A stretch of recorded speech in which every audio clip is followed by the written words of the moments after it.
सप्रेम सस्नेह जय महाराष्ट्र। आज मुंबईच्या रस्त्यावर ठाकरे ब्रँड एकवटला, सारा विरोधी पक्ष एकवटला। आता चालू तुम्हाला आवाज येत असेल, मागे उद्धव साहेबांचा आवाज येतोय आणि ही आता कडक ऊन आहे मुंबईमध्ये। बघा ही माणसं आहेत आपली, अशी शेवटपर्यंत तुम्ही पाहाल ना, नजर जाईल तिथपर्यंत सारा विरोधी पक्ष, शिवसैनिक, मनसैनिक एकवटलेत। पुढे सन्माननीय राजसाहेब असतील, उद्धव साहेब असतील, इतर विरोधी पक्षातील नेते असतील। आणि सगळ्यात महत्वाचं म्हणजे तो थोडासा स्टेजवरचा भगवा दाखव बरं। स्टेजवरचा भगवा थोडं झूम कर त्याला आणि स्टेजवरचा भगवा दाखव।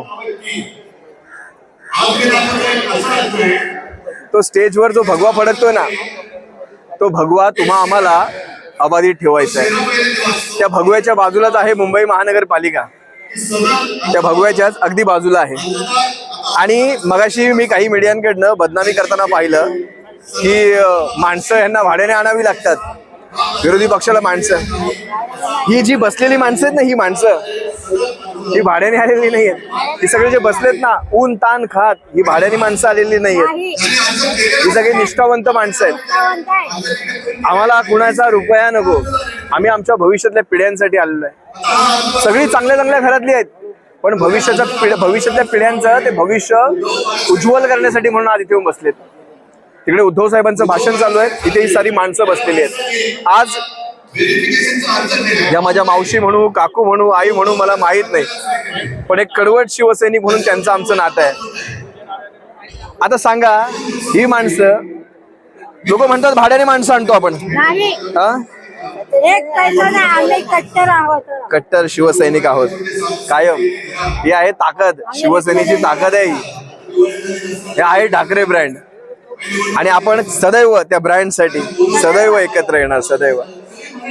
असो, महापालिकेच्या निवडणुका तोंडावर आहेत, आपण सगळे घोटाळे बाहेर काढतोय, मतदार याद्यांचे घोटाळे बाहेर। कितीही आपण प्रयत्न केला, जोपर्यंत याद्या स्वच्छ होणार नाही तोपर्यंत आपण जिंकू शकत नाही। आणि त्यासाठी हा एल्गार आहे, ही ओरिजिनल फेस आहे। तुमच्या त्या मतदार यादीतले चोरलेले चेहरे नाहीत, हे सगळे ओरिजिनल चेहरे आहेत। आज मुंबई एकवटलेली आहे।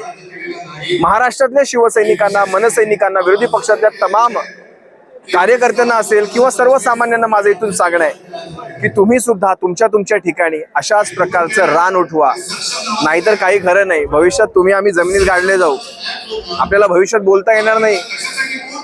आज आपण बोलतोय, पण ज्यावेळेस हा देश हुकुमशाहीच्या दिशेने झाला, हुकुमशाहीची ही नांदी आहे। तुमची 3 आधारस्तंभ कुठले हो? तुमची न्यायव्यवस्था, मीडिया आणि पारदर्शक निवडणूक प्रक्रिया। न्यायव्यवस्था विकली, झुकली, वाकली, मी काहीच म्हणणार नाही, तुमच्या सर्वांच्या समोर आहे। मीडिया काही बोलायलाच नको, पाकिट आलं की मीडियाचं सगळं संपतं, अशी मीडिया आहे सध्या। मेनस्ट्रीम मीडिया, प्रिंट असो, सोशल मीडिया असो किंवा मेनस्ट्रीम मीडिया असो। राहिलाय निवडणूक, पारदर्शक निवडणुकीचा। आता तुम्हाला एवढे पुरावे दाखवल्यानंतर सुद्धा जर हे आयोग एखाद्या पक्षाच्या त्या कमळीचा गुलामासारखं जर वागत असेल आणि कमळीच्या एखाद्या विंग सारखं काम करत असेल हे आयोग, याला चुना आयोग किंवा चू आयोग, लोकांनी जे नावं ठेवलेत ते काय चुकीचे आहेत? योग्यच आहे। आयोगाला हात जोडून मला सांगणं आहे, हे हात जोडलेले आहेत, हे हात सोडायला लावू नका लोकांना।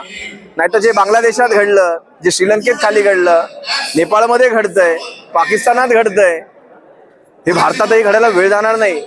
ही सर्वसामान्य जनता आहे, ही शांत आहे, यांना विश्वास आहे संविधानावर। या सर्वांना तुम्ही बदनाम करता, ह्या सर्वसामान्यांना, की तुम्ही पैसे घेऊन माणसं येतात वगैरे।